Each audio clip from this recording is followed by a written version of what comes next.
Բարևձեզ, Արևմտյան Հայաստանի հեռուստաընկերության հերթական լուրերն են։ Ազգային գամբն ու ազատագրական պայքարի ուղին, Արմենակ Աբրահամյան։ Լույս տեսած է Western Armenia շաբաթաթերթի 101-րդ թիվը։ Մեր հագարագործը խնդիր դրած է փոխելու ինքնության գիտակցման մասին մեր ընկալումները, Դաթևիկ Հայրապետյան։ Հալեբի հայրուն գոչ կողվի դունը մնալ։ Աղզունիգի հայրու գոդորածը, Դերսիմի ողբերգութենեն չփածված էջմը։ Արցախի հարցը միջազգային իրավունքի հարթության վրա, Աշոտ Հարությունյան։ Փափեգի Գերբարի քաղաքական շահարկումը խորհրդային շրջանին։ Ֆրանսիայի դերասան Սիմոն Աբքարյան պիտի մարմնավորե գեներալ Շարլ դը Գոլը։ Արևմտյան Հայաստանի Հանրապետության նախագահ Արմենակ Աբրահամյանը իր խոսքին մեջ կարևորեց ազգային միասնության եւ արժեքներու վերակնահատման անհրաժեշտությունը, շեշտելով, որ տնտեսական, ընտանեկան եւ բարեկամական կապերը պետք է դիտվին նաեւ քաղաքական, բայց ոչ միայն քաղաքական դիտանկյունեն։ Անոր համոզմամբ ազգային աշխատանքի արդյունավետությունը պայմանավորված է գամավորական ոգիով եւ պատասխանատվությամբ։ Անդրադառնալով իր գործունեության, ան նշեց, թե իր առաքելությունը սերտորեն կապված եղած է ազատագրական բանակի ձևավորման հետ։ Չլալով ովևէ գուսակցության ներկայացուցիչ, ան ընդգծեց, որ իր մասնակցությունն ու ներդրումը եղած են բացառապես գամավորական հիմքերով ուղղված Արցախի ժողովրդին եւ հայրենի հողի պաշտպանության։ Արմենակ Աբրահամյանի խոսքին մեջ առանձնահատուկ տեղ հատկացված է Շուշիին որպես ռազմավարական եւ հոգեվոր կետրոն։ Ըստ անոր Շուշի քաղաքը եւ անոր շրջակա բնաշխարհը կարևոր դեր ունեցած են պաշտպանական եւ գազագերբչական աշխատանքներու իրականացման մեջ։ Ան նաեւ հիշեցուց, որ 2004 թվականին իր ընկերներուն եւ արցախյան ազատամարտիկներուն հետ հիմնադրված է Արևմտյան Հայաստանի ազգային խորհուրդը, որ հրճագեց Արևմտյան Հայաստանի հայ ժողովրդին ինքնորոշման իրավունքը։ Անոր խոսքով այս պաշտոնական հայտարարությունը էական նշանակություն ունի ազգային պայքարի շարունակականության եւ պատմական իրավունքներու պաշտպանության ճանապարհին։ Լույս տեսած է Western Armenia շաբաթաթերթի հերթական 101-րդ թիվը։ Շաբիգին պատկերված է հայկական հավերժության նշանը, որ կխորհրդանշե ազգի շարունակականությունն ու անխախտ հիշողությունը։ Ընթերցողները կրնան ծանոթանալ շարք մը հետաքրքրական եւ արդիական նյութերու, մասնավորապես նախնյաց խաչը խորակրով հրաբարագումին, Սասունի քաչերուն Մշեցի Հաջի Ղազարի վկայությամբ, ինչպես նաեւ այն հոդվածին, որ նվիրված է ցեղասպանության ցանցի ղեկավարին, դադարք աթոռներու արչեւ ունեցած ելույթին։ Western Armenia շաբաթաթերթի նոր թիվը անգամը եւս կհանդիսանա պատմական հիշողության, ազգային ինքնության եւ քաղաքական իրադարձություններու խորքային վերլուծության կարևոր հարթակը։ Ադրբեջանակետ Դաթևիկ Հայրապետյանը իր տելեգրամի ալիքին մեջ կգրե։ Ադրբեջանեն հնչող խաղաղասիրական գոչերը կշարունակվին։ Հայադյաց կոչումներով հայտնի ադրբեջանցի երեսփոխան Ֆազիլ Մուստաֆա 2 օր առաջ իր տված հարցազրույցին մեջ ասաց է. «Ամեն մեկը իր ոլորտին մեջ պետք է համապատասխան քայլեր առնե, որպեսզի մենք, որպես հաղթող պետություն, կարենանք հաղթանակի արդյունքներ հասցնել վերջնական մակարդակի։ Մենք պետք է լուծենք մեզ մեկ ախված խնդիրները եւ այժմ նաեւ պետք է հայկական հասարակությունը վարժեցնենք այս իրողության։ Ասիկա 200 տարի շարունակ սխալ դեղեկատվությամբ ձևավորված հիվանդ հասարակություն մնե։ Հաղորդումի ծիրին մեջ ես կբացատրեի, որ մեր հագարագործը խնդիր դրած է փոխելու ինքնության գիտակցման մասին մեր ընկալումները։ Ասիկա կկատարվի գլխավորապես Արևելյան Հայաստանի ներկա կառավարության միջոցով։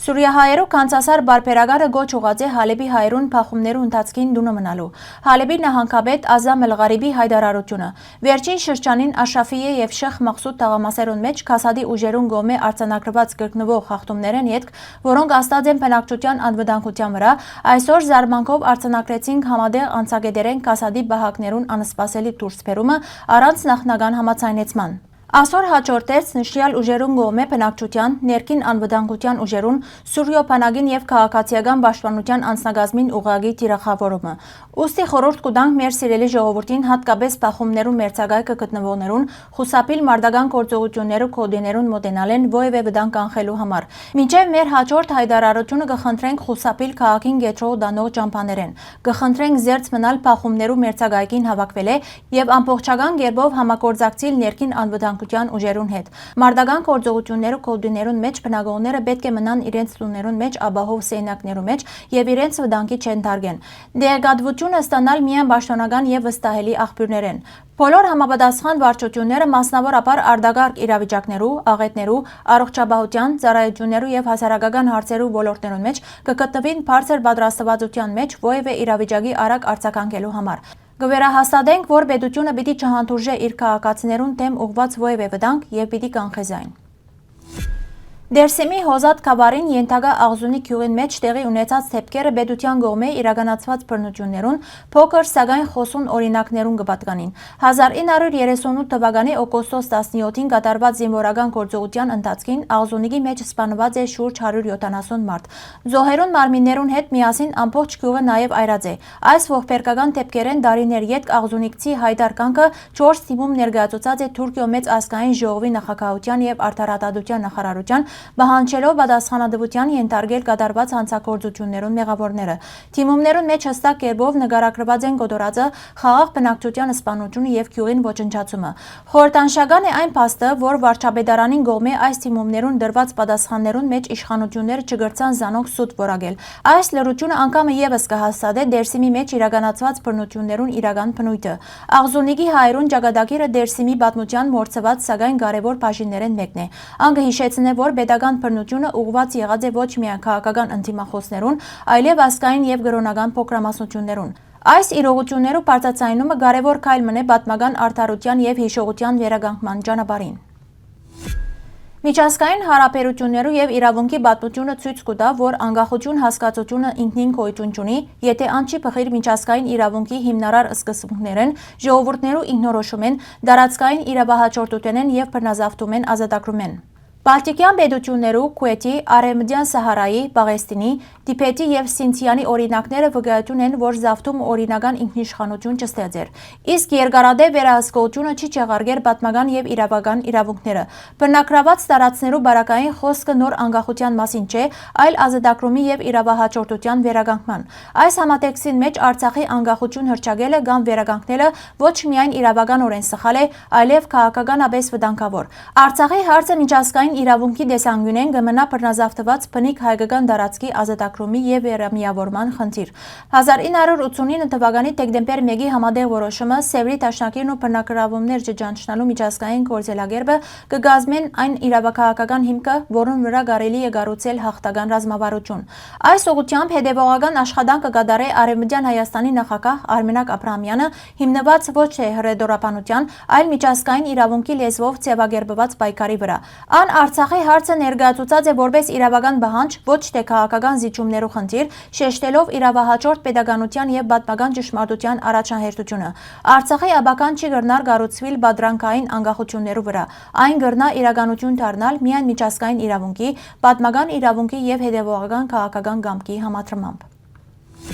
1940-ական թվականներեն սկսյալ քաղաքական պատվերի իրականացումով խորհրդային Ադրբեջանի պատմաբանները փորձեցին վերաիմաստավորել 9-րդ դարու հակաարաբական Խուրամյան շարժման պատմությունը, անոր առաջնորդ Փափեգը ներկայացնելով որպես ազգային ազատագրական պայքարի ղեկավար։ Այս մոդեցումը ձևավորվեցավ ոչ թե գիտական ուսումնասիրություններու, այլ գաղափարական անհրաժեշտության թելադրանքով։ Պատմական աղբյուրները կվկայեն, որ Փափեգի ղեկավարած շարժումը ունեցած է հասարակական, կրոնական եւ հակախալիֆայական բնույթ եւ չի կրնար նույնացվել ժամանակակից ազգային գաղափարախոսություններուն հետ։ Սակայն խորհրդային քաղաքական միջավայրին մեջ անոր գերբարը օգտագործվեցավ նորաստեղծ ազգային պատմություններու ձևավորման նպատակով։ Փափեգի պատմական գերբարի նման քաղաքական շահարկումները կցուցադրեն, թե ինչպես պատմությունը հաճախ կվերածվի քաղաքական գործիքի, խեղաթյուրելով անցյալի իրական պատկերը։ Այս երևույթը անգամը եւս կշեշտե պատմագիտական անգոմնակալության եւ սկզբնաղբյուրներուն հավատարիմ մնալու կարեւորությունը։ Ավելի քան 5 տարվան աշխատանքի արդյունքով երկմասանոց կենսագրական ժապավենը նվիրված Շարլ դը Գոլին վերջապես պիտի բարձրանա ֆրանսական մեծ պաստառներ 2026 թվականին։ Շարժապատկերային ընկերությունը ներկայացուցած է նախագծին առաջին պաշտոնական պատկերները զայն բնութագրելով որպես իր պատմության մեջ ամենահավակնոտը։ Ֆրանսիայի 18-րդ նախագահ Շարլ դը Գոլին պիտի մարմնավորե Ֆրանսիայի դերասան Սիմոն Աբկարյանը։ Ժապավենը հանդիսադեսը կվերադարձնի երկրորդ համաշխարհային պատերազմի վճռորոշ դրվագներուն գեներալ դը Գոլի եւ անոնց աչքերով, որոնք հրաժարեցան հանցվել այն բահուն, երբ Ֆրանսան կքայքայվեր։ Սիմոն Աբկարյան, Ֆրանսիայի դերասան, դրամատուրգ եւ բեմադրիչ, ծնած է 1962 թվականին Ֆրանսիայի մեջ հայ քաղաքականներու ընտանիքի մեջ։ Իր երիտասարդության մեկ մասը անցուցած է Լիբանանի մեջ, ապա վերադարձած է Ֆրանսիա եւ սկսած իր թատերական գործունեությունը։ Հարգելի հայրենագիտներ, այսօրվան համար այսքան էինք նախատեսած։ Շնորհակալություն ձեր ուշադրության համար։ Լավ մնացեք։